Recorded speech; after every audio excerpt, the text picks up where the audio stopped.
জুলাই সনদ বাস্তবায়নে সংস্কার পরিষদ না হলে এবার সংস্কার কমিটি গঠনের কথা বলছে বিরোধী দল। জামায়াতে ইসলামীর একজন সংসদ সদস্য ৭১কে বলেন, ওই কমিটিতে উভয় দলের সমান সংখ্যক সদস্য থাকতে হবে। আলোচনা হবে গণভোটে উল্লেখিত সংস্কার প্রস্তাব নিয়েই। অন্যদিকে দলটির আরেক সদস্য বলেন, কোনোভাবেই সংবিধান সংশোধনী কমিটিতে যাবে না বিরোধীরা।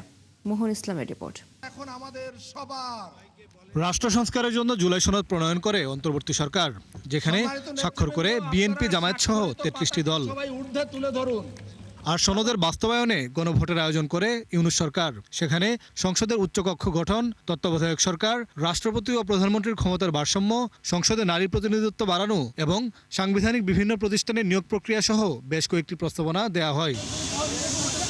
শিয়া বাটার ও ভিটামিন সমৃদ্ধ লিলি বিউটি সোপ, তারুণ্যময় উজ্জ্বল ত্বকের জন্য। এসব বাস্তবায়নে সংবিধান সংস্কার পরিষদ গঠনের কথা বলা হলেও জাতীয় নির্বাচনের পর এর শপথ নেয়নি বিএনপি, যদিও নিয়েছে জামায়াত জোট। সংসদ অধিবেশন শুরুর পর থেকেই সংবিধান সংস্কার পরিষদ নিয়ে ২ মেরুতে সরকার এবং বিরোধী দল কোনো সমঝোতা ছাড়াই শেষ হতে যাচ্ছে প্রথম অধিবেশন। এবার জামায়াতে ইসলামীর সংসদ সদস্য নাজিবুর রহমান বলছেন, তারা চান এই অচল অবস্থা কেটে যাক। এজন্য নতুন এক প্রস্তাব দিলেন তিনি। এখানে সংস্কারের বিষয়ে যদি একটা কমিটি হয়, সেই কমিটিতে যদি আপনার 2/3 মেজরিটির আপনি সেই গরম দেখান যে আপনার মতো করে আপনি করবেন, তাহলে তো এটা হবে না। এক্ষেত্রে যেভাবে জুলাই সনদটা হয়েছিল, তার পরবর্তীতে জনগণ একেবারে দলমত নির্বিশেষে এটার পক্ষে ভোট দিয়েছিল, সেইভাবেই আপনাকে কমিটি করতে হবে। সরকার দল থেকে সমান সংখ্যক এবং বিরোধী দল থেকে সমান সংখ্যক সদস্যদেরকে নিয়েই এই সংস্কার কমিটি করতে হবে। তবে জুলাই সনদ বাস্তবায়নে সংবিধান সংশোধনী কমিটি করার কথা বলছে বিএনপি, এতে রাজি নয় বিরোধীরা। এ নিয়ে নিজেদের অবস্থান তুলে ধরেন নাজিবুর রহমান।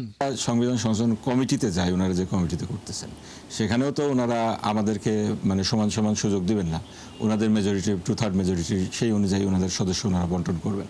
তাহলে আমরা খামাখা রবার স্ট্যাম্প হতে কেন যাব? বিরোধী জোটের আরেক সংসদ সদস্য বলছেন, কোনো দাবি যদি সরকার না মানে তাহলে রাজপথের আন্দোলন বেগবান হবে। আমরা তো আমাদের কথা আগেই বলে দিয়েছি, তারা মানে নাই, যার ফলে আমরা সংসদে তো আছি, সাথে সাথে রাজপথেও আমরা চলে গেছি। আমরা রাজপথের কর্মসূচি যে এখন শুরু হয়ে গেছে।